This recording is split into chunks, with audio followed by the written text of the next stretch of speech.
climbed in through the window. I didn't think I would escape. I was just frozen, helpless.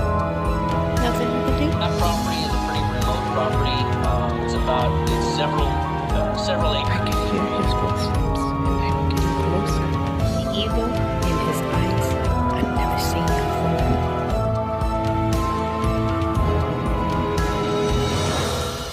Potential suspects were whittled down. Hello everybody, please subscribe and like right now so you don't forget. We're going over the Aniah Blanchard case real quick because there's an update. Remember the last video that we uploaded, we were talking about how investigators were searching for a suspect. Well guys, this is him. Take a good look at his face. Now there's several rumors as to how he got this black eye. But I mean, I think that's funny. That's the least of what he deserves if he is guilty of what they think he is. So according to what we know right now, he was arrested in my home, which is Escambia County, Florida.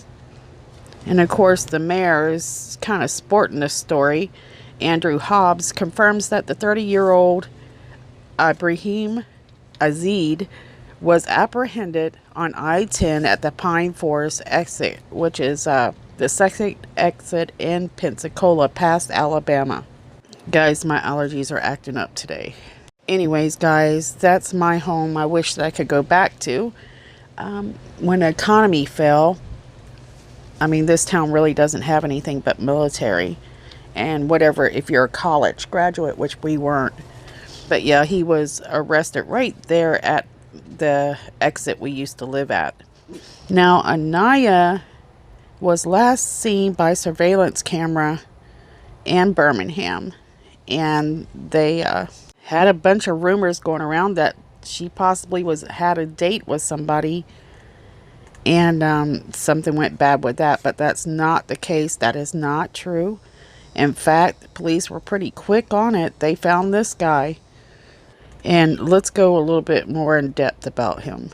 As you can tell, he is not from America. Well, not several generations. He's actually an immigrant. So Yazeed, who is from Alabama, had previously been captured on surveillance camera at the same gas station that Blanchard was last seen, according to authorities. Now, guys, I cannot think of the names offhand because these are older stories where there are several stories where, you know, the hunter is hunting for their prey a lot of times in these convenience stores. So you guys need to pay more attention to your surroundings in these days and times. So, okay, guys, get this. Yazeed was out on bond at the time of his arrest Thursday night on a separate charges of attempted murder, kidnapping, and first-degree robbery. And according to what we know right now, he has not entered a plea in that case, and his bond has been revoked due to the new charges, according to authorities. So what are they saying right now? So police say that Yazeed fled from them before he was captured on Interstate 10 in Escambia County, Florida. They're really not giving us too many details here. So we seem to be having a lot of problems, I want to mention this, with new immigrants from other countries being part of this type of crime with women. And you can look up the McKenzie case and look up AJ, and there's a few more that I'll try to get on the next update. Anyways, according to the authorities that captured him, quote, they said, "We arrived, the suspect fled the area, but he was located by Escambia sheriff's officers and marshals in a wooded area near the exit," said Major Andrew Hobbs. So I've been trying to find out how he accumulated that black eye. It says that Yazeed's booking photo showed a swollen left eye. It's not clear if he has gotten an attorney since his arrest. Now, I want to make sure you guys realize, because I think I forgot to mention it, this story is coming out of Birmingham, Alabama. So he fled. What we're hearing is he was last seen in Montgomery Well, her car was last seen in Montgomery. I'm not certain if he's from Montgomery or Birmingham right now. I apologize, but I am working on that. We will continue to go over how this story built up in just a second. So, police wanted to question him about the disappearance of Blanchard, 19. Yazeed was identified by authorities as a person of interest after a video surveillance showed him inside a convenience store where she was last seen on October 23rd in Auburn, Alabama.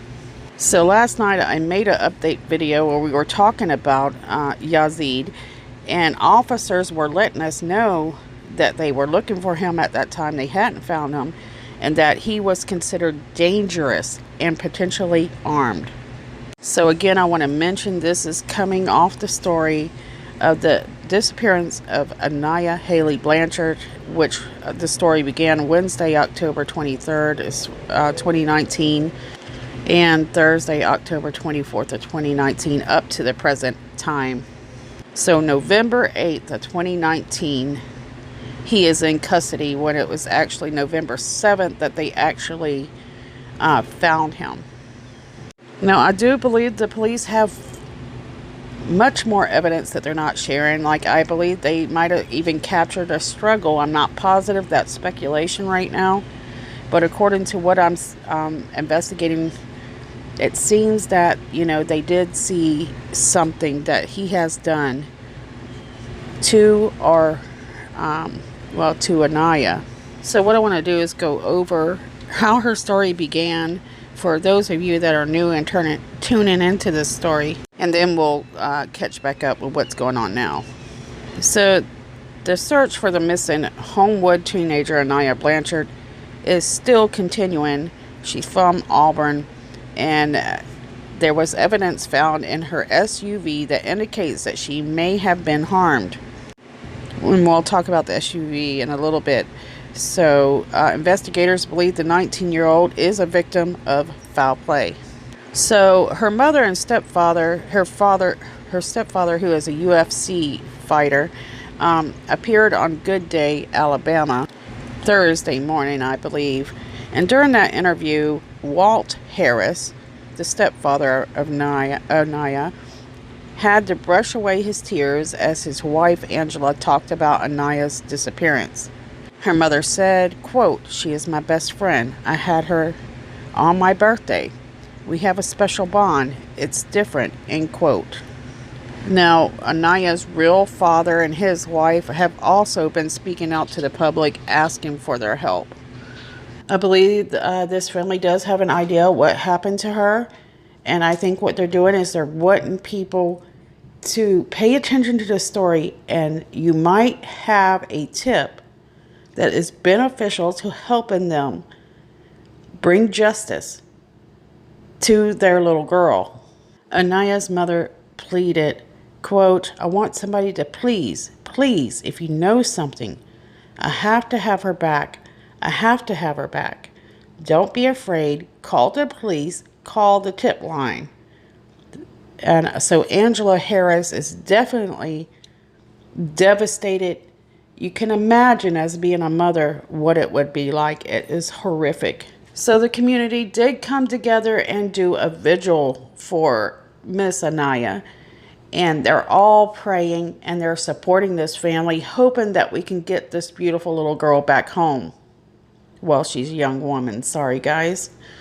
She is 19, but she just looks so young. But I did want to share that Aniah's father, Elijah Blanchard, says that this latest information dispels any thought that Aniah was out late the night of October 23rd trying to meet someone on a date. So we need to make sure that we do eliminate that rumor that was going around. Now, the last contact that Aniah had with anyone was with her roommate. And her roommate said there was no signs of anything being wrong. She said she expected her to be back soon, in fact. And if you want to find out more details on that, I have some of the first videos that I uploaded on Aniah. Check those out. But anyway, Aniah's real father said, quote, I never thought she was initially meeting anyone. I think she was at the wrong place at the wrong time, and I feel like she is being targeted by a certain individual, he said, end quote. And let me tell you guys, the authorities, the parents, they're all reaching out to the public. And then her dad quotes how he feels about this person of interest. Quote, I would ask why he would attack someone so innocent. People attack people when they are vulnerable. I think this guy is no rookie at what he did. He knows exactly what he is doing. End quote. And guys, remember why I started this channel. I had a person comment the other day. She was watching one of my stories and she obviously didn't know what my channel's about. She says, well, you're throwing in other stories on top of another story, and I don't want that. Well, you know what? This channel is not about what you want. It's about what we need.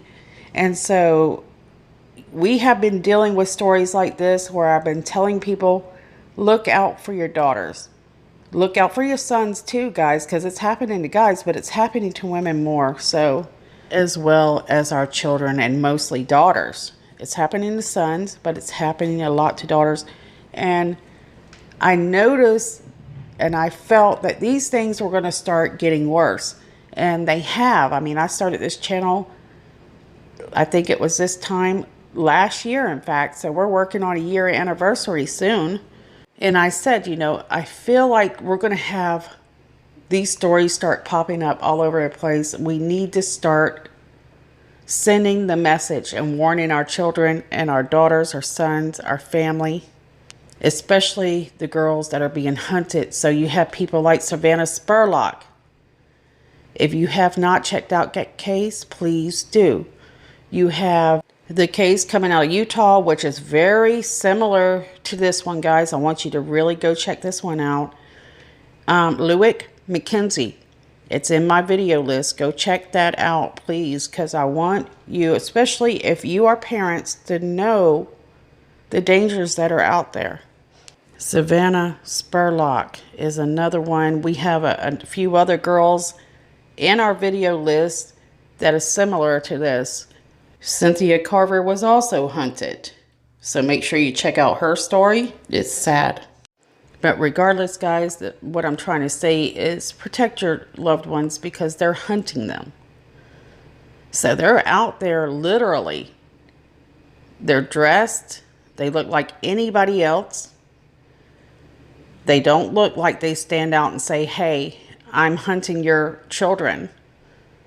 They actually are friendly and kind and helpful.